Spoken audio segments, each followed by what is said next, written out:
Hi and welcome to day 2 of week 3 of training cycle 2 of 2021. Today was a solid day. I've had a couple solid days in a row now.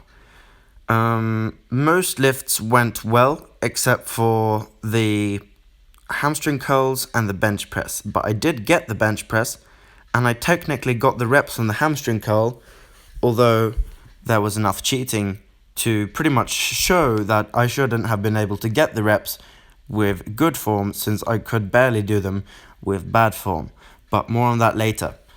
Today's squat was solid. I'm finding that I'm good morninging the weight more and more the heavier it gets, but today I felt like it was an acceptable level. And good morninging a weight is not dangerous. The only reason it would be dangerous is if your muscles can't do a good morning with that weight, which mine can't. So technically it is dangerous for me. But the actual act of good morninging a squat isn't really that dangerous. And one thing that we need to differentiate though is it really depends what you classify as a good morning, because it is very dangerous if the bar drifts significantly past the midfoot, i.e. the bar, say, is at the same, the bar is shifted forward, so it's directly on top of your toes, or even in front of that. Well, in that case, you can topple over, which would be incredibly dangerous. Now, the other case would be you're trying to stand up, your back caves over, and you just can't stand up, and then you get crushed downwards that way. That's also very dangerous.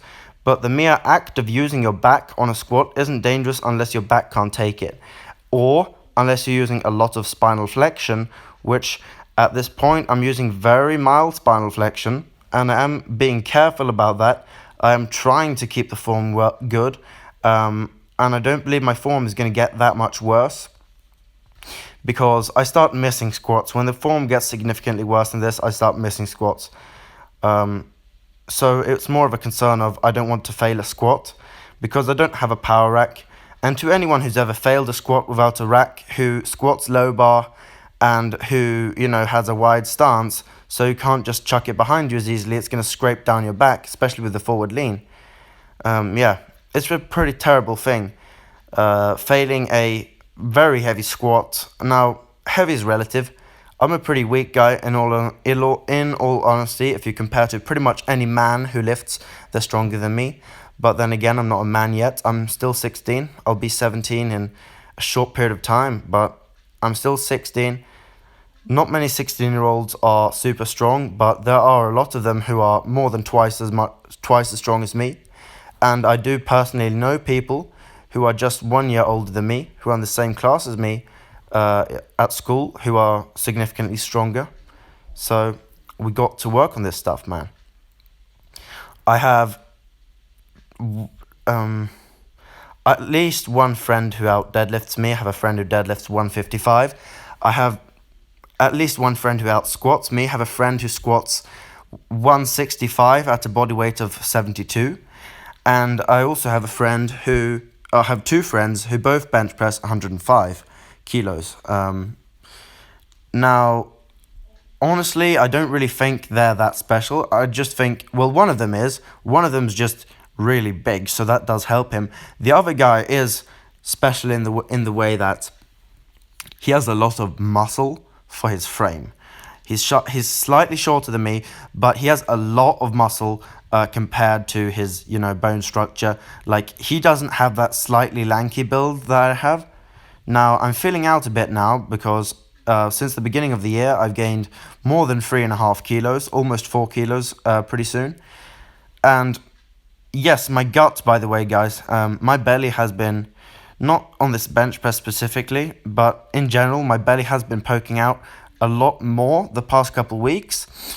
And I guess people don't really think about this, but I might as well talk about it while I'm here. As you can see, that I'm not really trying to pull in my stomach, I'm just trying to breathe in from my chest or whatever. But the point is here, I have obviously gained fat. I can feel it. I know it. I know I've gained a lot of, especially upper back fat. I actually noticed that. Fat on my lats, even fat on my belly, fat on my arms, whatever. But I haven't gained so much fat that my belly would start to stick out like that. The only reason it is doing that is because I'm eating a lot of food volume. I'm eating a lot of total food, and your stomach, your intestines, all of that is in your belly. And obviously, when you eat more, these things are going to fill out, and obviously your belly is going to protrude past your chest. So that's what's happening there. I actually haven't had a single person who's talked about it, but I've absolutely noticed it myself, is that my belly's poking out more than it usually does. But I'm in the safe, healthy body fat range. I'm doing cardio every day. I'm nowhere near to being fat. I could gain 5 kilos of fat and still not be fat. I'm gaining muscle with the fat that I know I'm gaining. And I know that I'm gaining muscle because I'm gaining strength on pretty much every single lift you can think of. And you can't really get a lot stronger without getting bigger muscles, unless you get better inter and intramuscular coordination. And when you do Bulgarian, you develop that within the first couple weeks. So basically what I'm trying to say is every 2.5 to 5 kilos on the bench press, on the squats, on the deadlift, on the whatever, is definitive proof of muscle gain at this point. Now, the deadlift's a bit different because it fluctuates more than these other lifts, but the bench press, absolutely.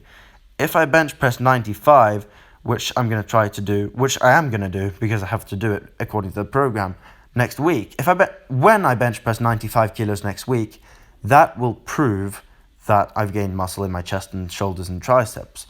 Now, technically, I've already proved this since I've been hitting bench press personal records for weeks on end. Now, obviously, I haven't been hitting a new record every week, but every 2 weeks or so, I have been hitting new records for the past several weeks.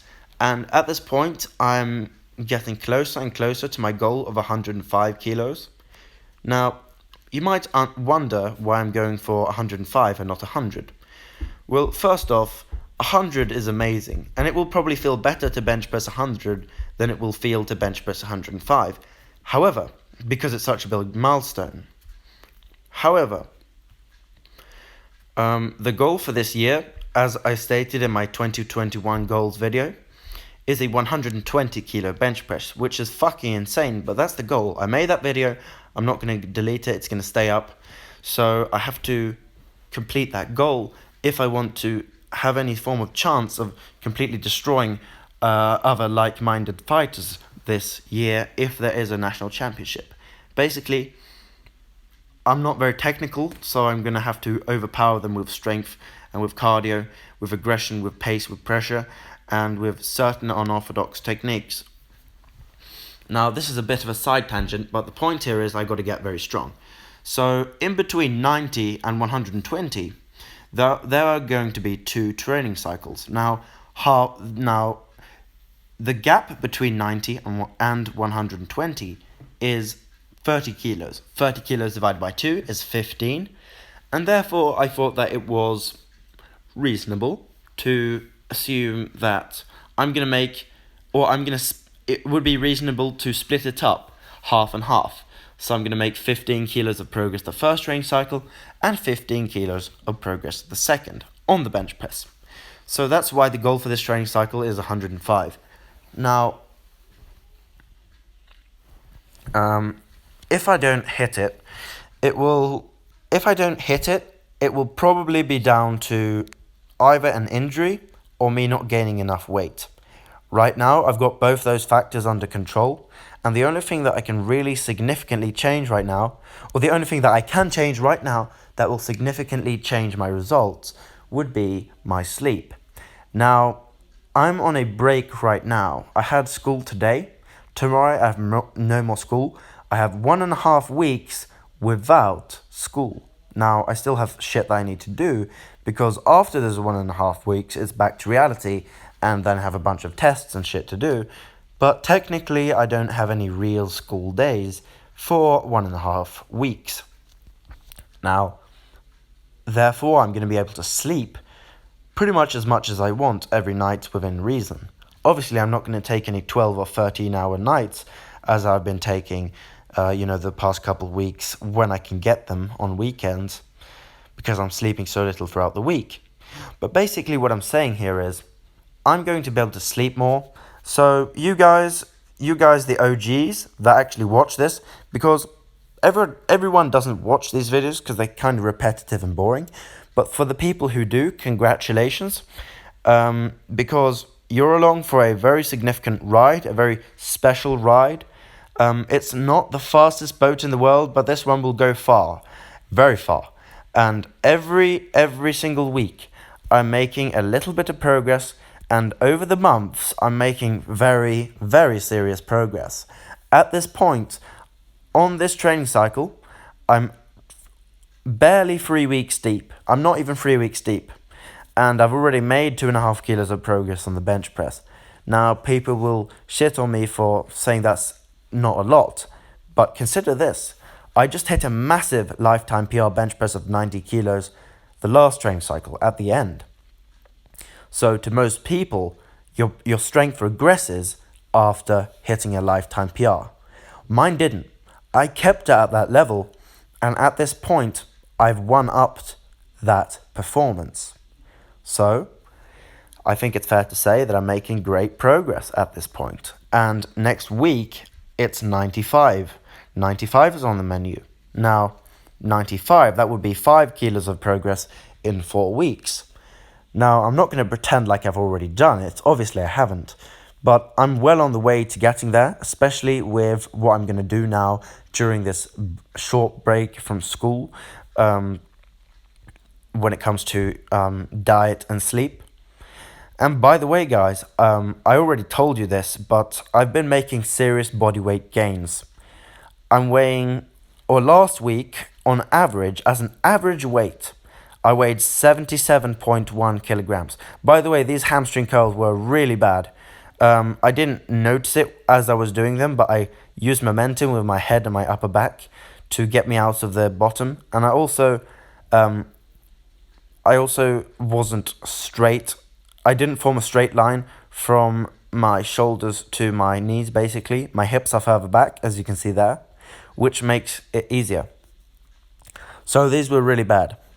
But I've been making good body weight gains, and in the beginning of the last training cycle, so this is late last year, very late last year, I was weighing in at 73.5 as an average weight during a whole week. Now I'm weighing in at over 70, over 77. So I've made more than 3.5 kilos of body weight. I've increased my body weight by more than 3.5 kilos, and I'm on my way to 80 by the end of this training cycle. The reason I'm gaining this weight is because it basically makes the process of gaining strength so much easier. And trust me, I don't want to make this harder than it already is. Alright, you can say whatever you want about me, but I am training 7 days a week, almost every single week, almost never skipping workouts, even when I have to go to bed. Even if it means that I have to go to bed at 3 a.m. and wake up at 6 a.m., I'm going to do my workout. No matter what, almost no matter what, I do every single workout, pretty much. I work very hard, I have very long workouts, and more importantly than anything, I'm very consistent. So, I know the kind of work that I'm putting in. I know that it's very significant work that I'm putting in, and I want to maximize on the situation.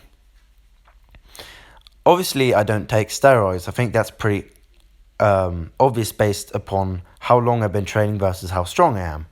But one thing that can help in gaining strength quickly is not only sleeping more, but also putting on body weight. There are a lot of different things that contribute to that body weight contributes to, that they then later contributes to muscle and strength gains. But in short, gaining 5 kilos while training at the same, difficulty level. Basically, gaining 5 kilos while still training hard is 9 times out of 10 gonna give you more muscle gains. So that's what I'm shooting for. 80 kilos body weight. by week 12 of this training cycle. I'm now pretty much halfway through week 3, not quite there. So I'm going to continue to put on about 1/3 of a kilo per week. Stay consistent, stay healthy, don't overdo it, and I will see you guys tomorrow after a full night's sleep. Goodbye.